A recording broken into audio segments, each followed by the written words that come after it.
Bismillahirrahmanirrahim.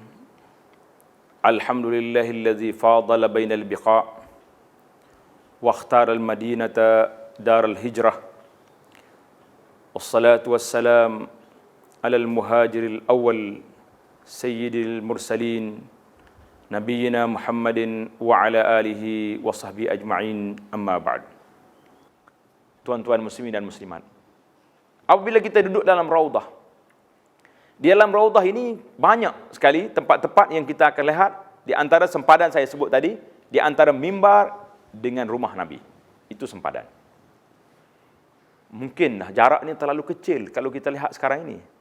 Berapa tiang dia ada dalam raudah. Ada satu riwayat yang kedua, tapi riwayat ini lemah, mengatakan ma baina hadhil buyut. Di antara rumah-rumahku ini, rumah Nabi, kita akan lihat nanti. Rumah-rumah Nabi ini yang kita telah nampak, di sana hanyalah duduk di sekitar Masjid Nabawi. Daripada di sebelah kirinya rumah Aisyah dan lain-lainnya sampai kepada belakang ini, kita nampak kalaulah hadis ini diterima, ma baina hadzal buyut, di antara rumah-rumah ini dengan mimbar aku, maknanya raudah itu lebih luas daripada jarak yang ada hari ini. Tetapi yang sahihnya ma baina baiti, rumah aku ini maksudnya rumah Nabi dengan Aisyah radhiyallahu taala anha. Jadi rumah dengan Aisyah itu sajalah jarak yang ada. Yang saya nak cerita di sini iaitulah di dalam raudah itu ada tempat-tempat sejarahnya tersendiri. Di antaranya dalam masjid lama binaan Rasulullah itu ada dua mihrab tempat salat. Satu mihrab duduk di luar daripada raudah. Tuan-tuan kena perhatikan. Kalau masuk tengok mihrab belah kanan tu, itu bukan raudah. Walaupun tak ada orang, jangan pergi kat situ. Kalau nak salat tidak menjadi masalah. Kalau nak salat raudah bukan tempatnya. Dalam raudah ada mihrab tempat salat. Di tepi mihrab sebelah kanan, kita akan nampak satu tiang di belakang sana ditulis Ustuwanah al-Mukhallaqah. Maknanya tiang wangi. Mengikut ahli sejarah mengatakan, disitulah tiang tempat Nabi kita sallallahu alaihi wasallam melakukan salat, mengimami salat, Nabi kita duduk di situ. Jadi kalau kita nak cari tempat, bukan duduk dalam lubang tu, di sebelah kanan sedikit. Jadi lubang, mihrab, kita ke kanan sedikit, sama dengan tiang yang ada itu. Jadi disitulah tempatnya. Kemudian dalam raudah juga kita akan jumpa dengan Ustuwanah Abi Lubabah. Tulisannya, yang tuan-tuan nampak di dinding itu, nampak ada tulisan bulat. Dalam lingkungan ditulis Ustuwanah Abi Lubabah, dan banyak lagi Ustuwanah Al-Haras, Ustuwanah lain, yang semuanya ceritanya boleh didapati dalam buku sejarah Madinah Munawwarah, kelebihan dan sejarah. Satu cerita yang menarik iaitulah tentang Ustuwanah Abi Lubabah. Siapa dia Abu Lubabah Ibn Al-Munzir ini? Seorang sahabat yang telah dihantar oleh Rasulullah sallallahu alaihi wasallam sebagai utusan untuk pergi berunding dengan Yahudi Bani Quraizah yang telah membatal perjanjian dengan Rasulullah sallallahu alaihi wasallam sewaktu peperangan Ahzab pada tahun yang kelima. Abu Lubabah pergi. Mungkin ada sedikit perasaan sentimen kerana dia berkawan dengan dia orang ni. Bila sampai di Bani Quraizah, dalam perundingan itu, mereka minta supaya Sa'd bin Mu'az menjadi hakim dalam isu kejahatan, jenayah yang mereka lakukan ini, pembelotan yang mereka lakukan ini. Abu Lubabah radhiyallahu ta'ala anhu telah mengisyarat kepada mereka dengan isyarat di tengkuknya. Isyarat ini maksudnya, kalau kamu ambil dia ni, dia akan pancung kamu. Setelah dia memberi isyarat, pada waktu itu dia sedar, ya Allah, aku datang ini untuk bagi pihak Rasulullah, bukan nak mengajar Yahudi ini. Dia rasa bersalah. Dia telah lari balik ke Madinah, mengikat dirinya di tiang taubat itu. Dan dia mengatakan, aku tidak akan makan, tidak akan minum, aku akan ikat diri aku di sini. Dia akan buka ikatan waktu nak salat saja, sehinggalah Allah SWT menerima taubat aku. Maka masyhur tiang ini dengan nama tiang taubat. Jadi bila kita masuk dalam raudah, bertaubat di mana-mana pun tidak menjadi masalah. Yang penting bagi kita, yang pengajaran daripada tiang taubat yang kita lihat ini, kita teringat bila masuk dalam raudah, ya Allah, ya Tuhanku. Abu Lubabah, satu kesalahan saja, telah bertaubat mengikat dirinya di tiang ini. Aku yang datang daripada pelosok yang jauh, memikul dengan berpikul-pikul dosa-dosaku. Ya Allah, sekiranya Engkau tidak beri taubat kepada kami, siapa lagi akan beri taubat? kita merintih merayu.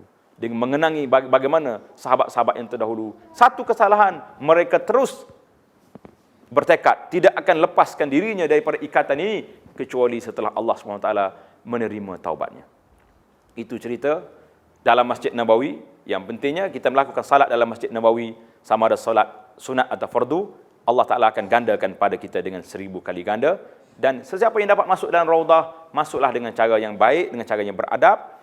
Yang di antara adab-adab kita nak masuk masjid seperti biasalah. Masuk dengan kaki kanan, kita baca doa masuk masjid.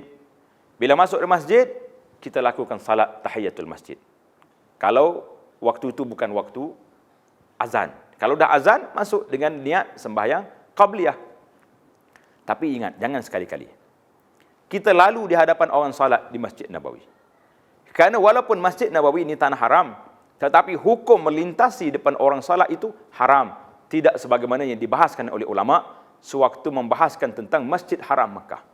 Masjid Haram Mekah ada sedikit kelonggaran, tapi Masjid Madinah tak ada longgar. Kerana itulah kita beri peringatan, nasihat pada muslimin dan muslimat, jangan sekali-kali kita melintasi orang melakukan salat, di hadapan orang melakukan salat, dan kita juga jangan menjadi sebab orang berdosa kerana kita. Bila nak sembahyang sunat, cari tiang atau letak rihal di depan kita atau apa-apa tempat di belakang rak Al-Quran, jangan kita salat di tengah-tengah jalan yang menyebabkan orang terpaksa lalu depan kita, mereka berdosa kerana kita. Kita datang daripada jauh mencari rahmat Allah, tiba-tiba kita menjadi penyebab pada dosa kepada orang lain. Itu adab. Apabila masuk ke dalam masjid, beradab setelah kita melakukan salat tahiyatul masjid atau apa-apa salat, kita pergilah menghadap, memberi salam kepada Rasulullah sallallahu alaihi wasallam. Bagaimana caranya? Tuan-tuan perhatikan. Di dalam ruang makam Rasulullah itu ada 3 tiang. Tiang yang pertama daripada raudah, tiang yang kedua dan tiang yang ketiga. Tiang yang pertama itu, ruang yang pertama itu masih dikira sebagai raudah lagi. Tetapi dijauhkan daripada jarak ini kerana bimbang keselamatan jasad Rasulullah yang mulia itu. Jadi, di manakah duduknya makam Rasulullah? Makam Rasulullah, Sayyidina Abu Bakar dan Sayyidina Umar duduk di ruang tengah itu, di ruang tengah. Saya tekankan di sini kerana dalam pengalaman saya, banyak saya nampak jemaah yang datang, dia kira satu tiang itu satu orang, Nabi di sini. Di sini Sayyidina Abu Bakar, di sini. Tidak. Tiga-tiganya duduk di ruang tengah itu. Jadi, bila kita sampai berhadapan dengan, tuan-tuan akan nampak ada tulisan besar di dinding itu, wajh Rasulullah sallallahu alaihi wasallam. Ini menghadap dengan muka Nabi, maka kita berdiri menghadap kepada Rasulullah sallallahu alaihi wasallam dengan kita menyampaikan salam. Assalamu alayka ya Rasulullah. Assalamu alayka ya Habiballah. Kita beri salam kepada engkau ya Rasulullah, salam kepada engkau ya Habiballah, salam kepada engkau utusan Allah. Jadi kita bacalah salam-salam kepada Nabi sallallahu alaihi wasallam. Apabila selesai, kita berpindah sehasta. Sehasta jarak yang begini saja. Pergi ke sebelah kanan, kita akan nampak satu lubang kecil di bawah itu, ditulis, lubang kecil itu berhadapan dengan wajah Sayyidina Abu Bakar As-Siddiq, maka kita juga memberi salam. Assalamu alayka ya Abu Bakrin. Salam sejahtera, salam kepada engkau ya Abu Bakar, salam kepada engkau wahai khalifah yang pertama, salam kepada engkau wahai mertua Rasulullah. Jadi kita bacalah salam-salam. Kalau kita nak baca salam pujian pun, biarlah pujian yang tidak melampau daripada had yang dibenarkan. Kemudian kita berpindah kepada sehasta lagi ke arah ke sebelah kanan. Pada waktu itu kita akan beri salam kepada Sayyidina Umar Ibn Khattab. Assalamu alayka ya Sayyidina Umar. Salam kepada engkau ya Sayyidina Umar. Wahai khalifah yang kedua, wahai mertua Rasulullah, wahai sahabat Rasulullah. Kita beri salam dalam keadaan kita menghormati mereka sangat-sangat. Tapi jangan sampai membongkok. Itu tak boleh. Kita salam, kita berdiri saja. Setelah selesai salam pada tiga-tiganya, kita pergi ke ruang yang terakhir dan kita berpaling, berpusing ke arah kiblat. Ke arah kiblat, kita berdoa kepada Allah SWT dengan doa yang kita kehendaki. Jadi jangan kita doa adab kepada makam Rasulullah sallallahu alaihi wasallam, kerana doa kiblat doa kita iaitulah ke arah kiblat yang kita salat itu.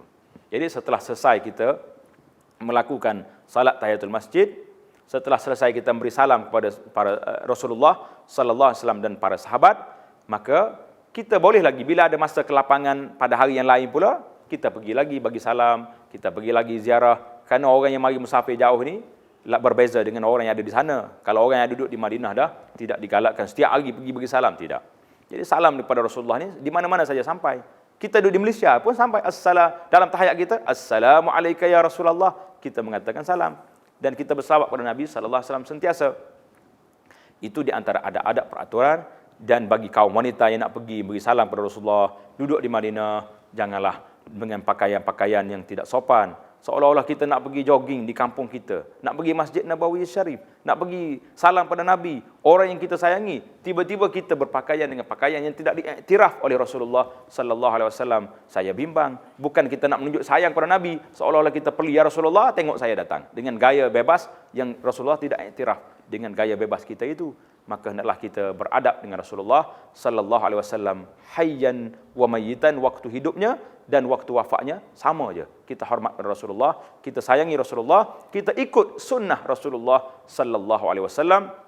Sesiapa yang sayang pada Nabi, Allah Taala telah menggariskan kepada kita, qul in kuntum tuhibbunallah fattabi'uni yuhibbukumullah. Katakan ya Muhammad, kiranya in kuntum tuhibbunallah, kalau kamu sayang cinta kepada Allah, fattabi'uni, hendaklah kamu ikut aku. Jadi syarat kita nak suruh Allah Taala sayang kepada kita, kita kena ikut apa yang dibuat oleh Rasulullah sallallahu alaihi wasallam dalam semua perkara, dalam ibadahnya, dalam muamalatnya, dalam pakaiannya, dalam apa saja perkara, hendaklah kita ikut Rasulullah sallallahu alaihi wasallam. Jadi berada di Madinah Munawwarah, kita ingatlah bumi yang berkat ini. Ahli sejarah mengatakan setiap inci yang berada di bumi Madinah itu adalah merupakan bumi yang mengandungi sejarah Rasulullah sallallahu alaihi wasallam. Rumah Rasulullah sallallahu alaihi wasallam yang disebutkan dalam hadis Raudah tadi, iaitulah rumah yang duduk di sekeliling bangunan masjid itu. Asalnya rumah itu duduk di luar masjid. Di akhir tahun 80-an Hijrah, iaitulah di zaman Sayyidina Umar bin Abdul Aziz menjadi gubernur Madinah di bawah Khalifah Al-Walid. Khalifah telah menghantar surat supaya membesarkan masjid dan hujurat, rumah-rumah isteri Nabi ini dimasukkan ke dalam masjid. Ulama besar Madinah pada waktu itu, Syekh Sa'id Ibn Musayyib rahimahullah ta'ala, telah membuat rayuan supaya jangan diusik rumah Rasulullah ini sebagai kenangan. Orang-orang yang datang kemudian nanti dapat lihat bagaimana zuhudnya, bagaimana bersederhananya Rasulullah, pemimpin dunia, pemimpin akhirat. Rumahnya hanya boleh muat 4 buah kubur saja luasnya. Atapnya pula kalau masuk dalam rumah, angkat tangan begini sampai ke atap rumah Rasulullah sallallahu alaihi wasallam. Tapi kata Umar bin Abdul Aziz, wah macam mana? Ini arahan daripada khalifah. Maka tangisan ahli Madinah itu begitu sajalah, dan akhirnya hujurat dimasuk ke dalam Masjid Nabawi. Sayyidina Umar Abdul Aziz berijtihad bagaimana nak letak makam Rasulullah yang duduk dalam masjid ini supaya tidak jadi macam orang yang salat di belakangnya seolah-olah menghadap ke arah kiblat, berkiblatkan kepada kubur. Maka dibuatnya bangunan tembok 4 persegi ataupun 5 segi. Mungkin orang sebut sekarang sebagai pentagon apa nama. Letak 5 itu. Jadi yang menghadap ke arah kiblat ini, orang belakangnya ada bucu macam ni. Jadi tidaklah macam satu tembok gitu. Dan makam Rasulullah telah melalui beberapa proses pagar, yang akhir kali dipagar dengan timah. Sewaktu ada beberapa percubaan untuk mencuri jasad Rasulullah sallallahu alaihi wasallam itu, nak dibawa balik ke negeri mereka, orang Kristian. Jadi hari ini pagar yang begitu kuat, tembok yang begitu kuat dan pagar besi lagi, ini sempena dengan doa Rasulullah sallallahu alaihi wasallam. Nabi kita berdoa, Allahumma la taj'al qabri wathanan yu'bad. Ya Allah, janganlah engkau jadikan kuburku ini seperti berhala yang disembah. Kalau kubur ini dibiar terdedah, kita boleh bayangkan bagaimana orang yang datang kemudian ini, yang tidak ada kesedaran Islam, akan menggosok mungkin berbagai-bagai perkara yang boleh kita bayangkan dengan kepala kita. Alhamdulillah, dengan ada pagar-pagar, dengan kawal yang ada hari ini, kubur Rasulullah bersih daripada unsur-unsur sedemikian.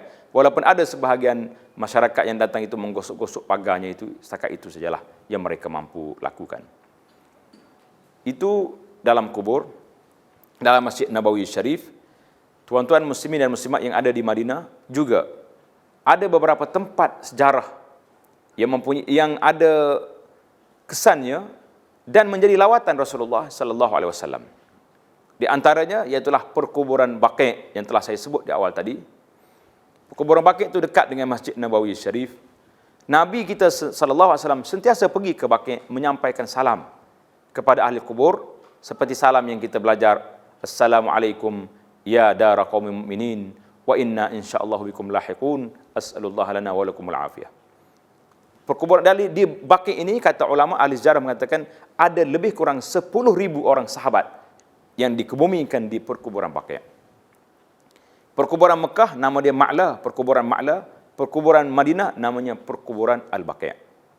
Dan di antara kubur-kubur yang masih dikenali turun-temurun sampai sekarang hari ini, kita duduk di pintu besar, di sebelah kanan kita akan ada kubur anaknya Fatimah dan cucunya Al-Hasan.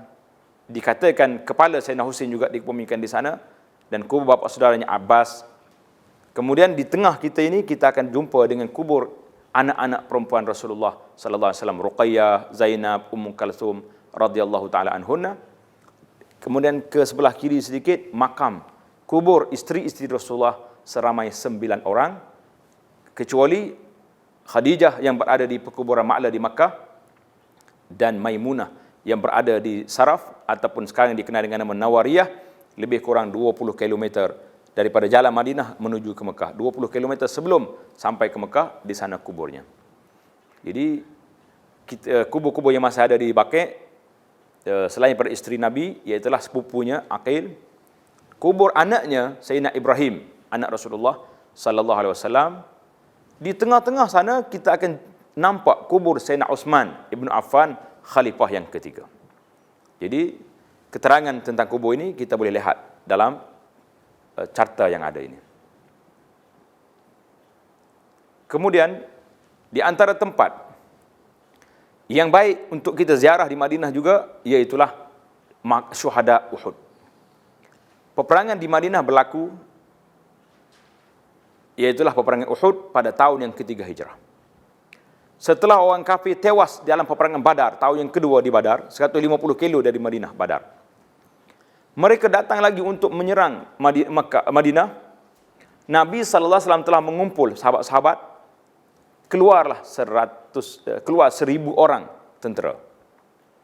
Dalam perjalanan pergi, Nabi kita berhenti di satu tempat nama dia Al-Mustarah. Satu tempat di Ajimatis Syaikhain. Di tempat ini Nabi kita telah memeriksa tentera, orang-orang yang tidak boleh dibawa bersama. Dan setelah Nabi kita menghantar balik orang-orang yang tidak layak ini, lari balik pula lebih kurang dalam 300 orang munafikin yang diketuai oleh Abdullah bin Ubay bin Salul. Tinggal lagi 700 orang nak berperang. Di Uhud, Nabi kita mengambil tempat yang begitu strategi. Jabal Rumah ataupun Jabal Ainai ini diletak di atas jabal ini 50 tentera pemanah. Tinggal lagi 650 orang. Di antara tentera pemanah ini diletak dengan Bukit Uhud yang begitu dekat, 650 orang. Di sebelah bukit pemanah ada paya, ada air, wadi kanan. Maka berlakulah pertempuran. Nabi SAW telah memberi arahan kepada sahabat, la tabrah, jangan keluar, jangan tinggal bukit ini walaupun apa terjadi. Bukit ini telah dipimpin, tentera pemanah ini telah dipimpin oleh Abdullah bin Jubair radhiyallahu ta'ala anhu. Nabi mengatakan, kamu jangan sekali-kali meninggalkan bukit ini walau apa terjadi. Jadi pusingan pertama orang kafir sudah tewas. Bila tertewas, sebahagian daripada sahabat tergoda dengan barang-barang tinggal orang kafir. Mereka mengatakan, kafir dah lari, kenapa kita duduk di sini? Abdullah bin Jubair, ketua mereka, mengatakan, jangan tinggal. Nabi telah memberi arahan, kalau kamu lihat burung-burung turun makan makanan di bawah, mati semua tentera, kamu jangan turun sekali-kali di bukit. Ujian Allah SWT menyebabkan mereka turun. Tinggal 10 orang lagi. Penglima pada waktu itu, penglima kafir dipimpin oleh Khalid ibn Walid yang belum Islam. Khalid telah menggunakan jalan belakang, memecahkan kubu pertahanan tentera pemanah. Pada waktu itu berlakulah peperangan yang dahsyat, yang sengit, sehingga Nabi sallallahu alaihi wasallam sendiri jatuh ke dalam lubang yang berdarah mukanya. Nabi bersabda, la yaflihu qaumun syajja ra'sa nabiyihim, tidak mulia satu kaum yang telah melukakan muka Nabi mereka sendiri sallallahu alaihi wasallam. Tuan-tuan muslimin dan muslimat, apabila kita sampai ke Uhud, sebelum kita turun daripada bas, sebelum kita sampai di sini, hendaklah kita pergi dengan perasaan kita. dengan perasaan kita. Kita bukan pergi nak suka-suka ambil gambar, tidak. Uhud menjadi pengajaran yang besar. Kenapa 70 sahabat ini bergelimpangan di depan mata kita? Kerana mereka langgar perintah Rasulullah sallallahu alaihi wasallam yang mengatakan jangan tinggal bukit ini walau apa terjadi. Apabila Tuan sampai di Uhud, naik ke atas, berilah salam kepada syuhada Uhud. Dan kalau kita mampu naik di atas bukit tentera pemanah, kita lihat ke arah medan peperangan Uhud.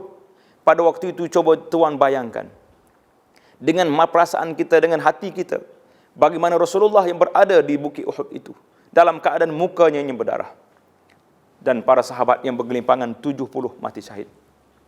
Sayyidina Hamzah yang syahid di tepi paya, yang hari ini di tepi masjid yang ada ini, kita nampak perutnya yang terbelah karena telah dibelah oleh Hindun pada waktu itu yang belum Islam, mengambil hatinya untuk dimakan. Kita bayangkan bagaimana mereka telah berjuang mempertahankan Islam. Inilah di antara sebab kita diminta mengembara, berjalan di bumi Madinah yang penuh dengan sejarah. Bukan hanya pergi bersuka-suka mengambil gambar, tidak. Tapi inilah pengajaran yang besar. Mereka telah berkorban untuk Islam. Hamzah pecah perutnya, Rasulullah berdarah mukanya. Kita sebagai umat Islam yang mengaku beriman pada Allah, berasulkan Muhammad sallallahu alaihi wasallam, apa peranan kita? Apa tugas kita kepada agama? Apa pembelaan kita yang telah kita sumbangkan kepada Islam? Inilah yang menjadi pengajaran yang besar. Karena itulah apabila kita sampai di Madinah, saya simpulkan di sini, tuan-tuan akan nampak di bumi Madinah penuh dengan hotel-hotel yang hebat-hebat. Sebahagiannya yang punya jenama-jenama yang internasional. Makan kedai-kedai makanan sama, kedai-kedai pakaian yang sama. Itu biarlah yang zahirnya. Tetapi kita mengembara di Madinah dengan perasaan kita, dengan hati kita, bahawa inilah tempat Rasulullah sallallahu alaihi wasallam di Bukit Uhud baginda berdarah. Di Quba baginda sampai kali yang pertama. Dan banyak lagi tempat-tempat sejarah yang lain tuan-tuan boleh kenali. Tetapi inilah yang disunatkan supaya kita ziarah, iaitulah ke Masjid Quba, ke perkuburan Baqi' dan menziarahi syuhada Uhud. Selain daripada kita beribadat di Masjid Nabawi Syarif di dalam Raudah, di sana masih lagi terdapat banyak lagi tempat-tempat sejarah yang boleh kita lawati untuk pengajaran, seperti Masjid Qiblatain, seperti Masjid Al-Mustarah dan lain-lain tempat, Masjid Al-Ijabah yang mengandungi sejarah-sejarah tetapi tidak mempunyai kelebihan sebagaimana berlaku kepada Masjid Quba dan lain-lain. Muslimin dan muslimat, itulah yang dapat kita bincangkan tentang kelebihan Madinah yang memang tidak mampu untuk saya gambarkan bagaimana keadaan Madinah. Bagaimana lebihnya bumi Madinah. Sehingga sewaktu Nabi kita balik daripada satu peperangan, Nabi kita telah mempercepatkan untanya. Dan Nabi mengatakan, hadza jabalun yuhibbuna wa nuhibbuh. Nabi tunjuk kepada Bukit Uhud. Nabi mengatakan, ini bukit yang cinta kepada kami dan kami cinta kepadanya. Tuan-tuan bayangkan bukit, tanah, batu yang tidak berakal, cinta kepada Rasulullah sallallahu alaihi wasallam. Kita yang mengaku ini, bagaimana tanda cinta kita kepada Nabi sallallahu alaihi wasallam? Biarlah kita betul-betul menyayangi. Kata orang, kalau ada cinta, mana tandanya? Tunjukkanlah tanda kamu, kita cinta kepada Nabi sallallahu alaihi wasallam dengan kita mengikut segala ajarannya sallallahu alaihi wasallam. Mudah-mudahan ziarah yang kita lakukan ke Madinah ini memberi satu kesedaran, kekuatan jiwa kita untuk mempertahankan Islam. Apa yang baik itu daripada Allah Subhanahu wa taala, yang tidak baik itu daripada kelemahan diri saya. Aqulu qauli hadza wa astaghfirullah li wa lakum. Wassalamu alaikum warahmatullahi wabarakatuh.